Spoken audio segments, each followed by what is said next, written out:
Hard work, but I enjoyed it. It was cool in the timber, and there were mornings I could see my breath. I had harvested the logs from a stand of spruce less than 300 yards from where they were now piled.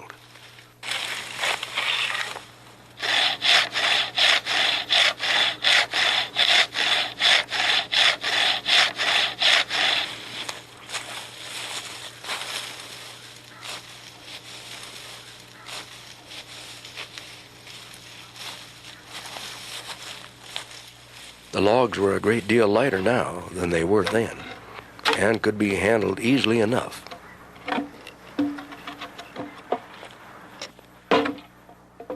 It was in the late spring of 1968 that Dick Prenneke decided to leave civilization behind to live in a pristine land yet unchanged by man, and to roam a wilderness through which few other humans have passed.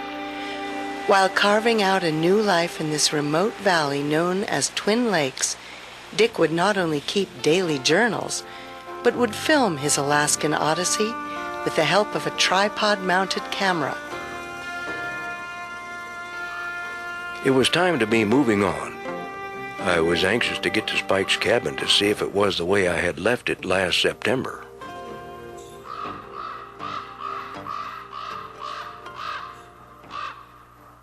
About 500 yards more through the spruce and the willow brush, and there it was. Its weather-grade moose antlers spreading just below the peak of the roof, a tin can on its stovepipe, and its windows were boarded up. The cabin had everything needed to set up housekeeping until my own cabin was completed. A good stove, 2 bunks, and a roof that didn't leak. I carved a mallet head out of a spruce chunk, augered a hole in it, and fitted a handle to it. This would be a useful pounding tool, and I hadn't had to pack it in either.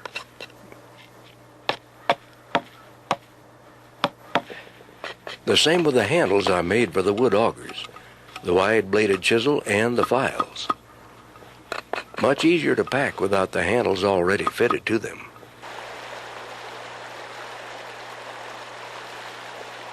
I cleared the brush and hauled up beach gravel and spread it to a depth of several inches over an area roughly 20 feet by 20 feet. I felt I had made the best possible choice. It would be 11 feet by 15 feet. Its front door would face northwest, and the big window would look down to the lake. A pile of logs. Which ones to start with? To make a notch fit properly, you can't rush it. Make several saw cuts an inch or 2 apart, almost down to the pencil line, and whack out the chunks with an axe until the notch is roughly formed. Then comes the finish work, a careful custom fit. I have just the tool for the job.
One log in particular required considerable hewing to straighten it.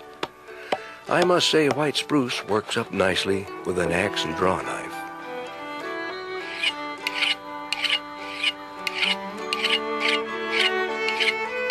Enough for this evening. The job has begun. Tomorrow should see more working and less figuring.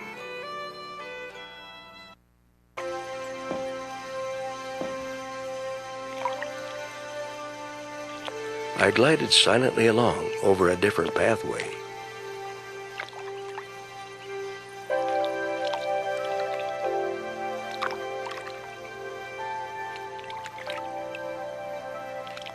The cabin is growing.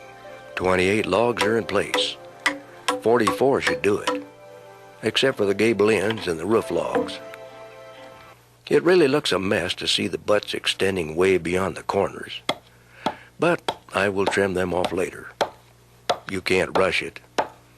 I don't want these logs looking as though a Boy Scout was turned loose on them with a dull hatchet.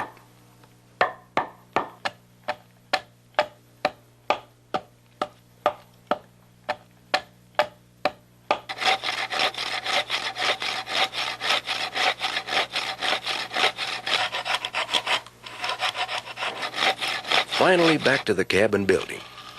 I'm a better builder than I am a farmer anyway. 38 logs are in place and I'm almost ready for the eave logs. I cut the openings for the big window, the 2 smaller ones, and the opening for the door.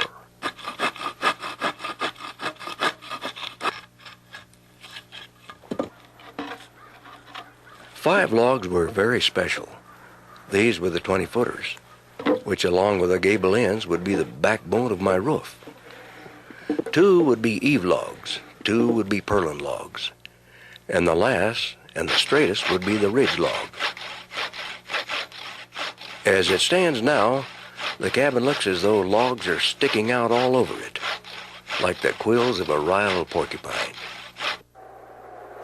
I woke up this morning surprised to see 4 inches of snow on the ground. Looks like I finished my fireplace just in time.